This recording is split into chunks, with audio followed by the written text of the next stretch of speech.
Hello, j'espère que vous allez bien. Aujourd'hui, on va créer une campagne Taboola en moins de 2 minutes. Le but de cette vidéo est de vous montrer comment je m'y prends. Je vais être très rapide. Évidemment, si vous voulez approfondir un point précis, je vous invite à consulter ma formation Taboola. Et pour cet exemple, je vais faire une campagne spéciale pour ma formation Taboola sur Taboola. Je me suis dit que ça serait fun. Si j'arrive à générer des ventes en utilisant Taboola, ça serait quand même la classe pour vendre une formation Taboola. Pourquoi pas? Pourquoi pas? À savoir, plus votre audience est niche, plus c'est complicado le native advertising. Mais bon, je pense que pour ce cas d'étude, ça peut être intéressant de mettre ça en place. Bref, perdons pas de temps, on se lance, let's go. Allez, on n'est pas là pour planter du muguet. Je suis sur la plateforme Realize, c'est terminé Taboola Ads, new campaign. Moi, je veux une formation Taboola mobile. On va faire qu'une campagne mobile. Ça sera plus simple car en effet sur mobile les CPC sont plus faibles et puis en plus de ça moi j'ai une audience un peu plus mobilote. Formation native ad, le brand name il s'agit du nom qui s'affiche en dessous de votre publicité. Généralement c'est le nom de la marque ou le nom du site. Nous, ce qu'on veut, c'est de la online purchase. Notre conversion event, c'est de l'achat. Ah, c'est celui-là, c'est cette conversion. Display native, bon ça c'est encore en bêta. Évidemment, nous, ce qui nous intéresse, c'est le réseau Native Ad de Taboola. Ensuite, je veux que ça soit live tout le temps, 24 heures sur 24. Et si tu ne sais pas pourquoi, je t'invite à aller regarder la formation. Tu pourras comprendre pourquoi c'est dangereux d'être présent sur certains horaires précis versus être présent sur 24 heures sur 24, 7 jours sur 7.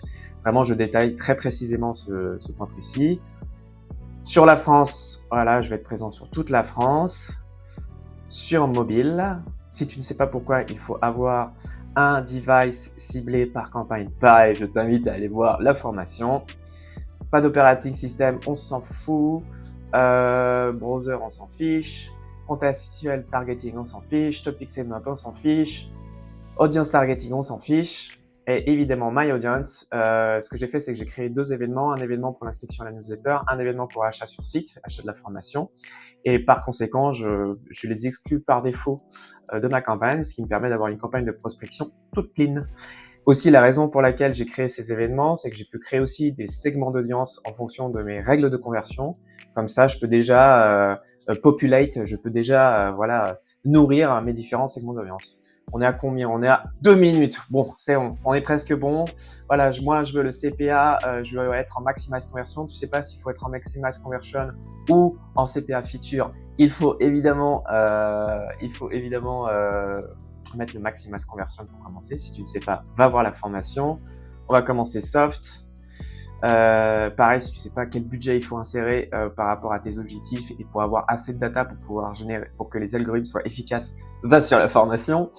Spending limit none, ad optimization, ça sert à rien, je l'explique dans la formation. Le spend guard évidemment. Custom rule, moi je les mets à l'écart. J'ai pas d'ailleurs fait de formation là-dessus, mais généralement je suis pas un grand fan des custom rules. Et ensuite sur le tracking, je mets mes petits items. Voilà. Du coup, la deuxième étape de création de campagne consiste à uploader vos publicités dans votre campagne. Donc nous, ce qui nous intéresse, c'est évidemment ma landing page Taboola. Elle est pas mal, hein, c'est pas un advertorial, c'est vraiment une landing page basique où je fais écho de mon offre, avec quand même pas mal de contenu. Mais voilà, peut mieux faire, mais pour le test, je me dis ça peut être pas mal de commencer par là, en tout cas pour récolter de la data et essayer de comprendre si ça peut fonctionner et analyser un peu la navigation des différents internautes venant de Taboola. Ensuite, voilà, j'ai déjà uploadé mon image, donc elle est très cool.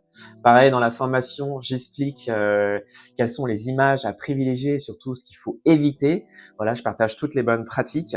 Aussi, je détaille vraiment tous les outils internes à Taboola sur l'AI et comme ils sont géniaux.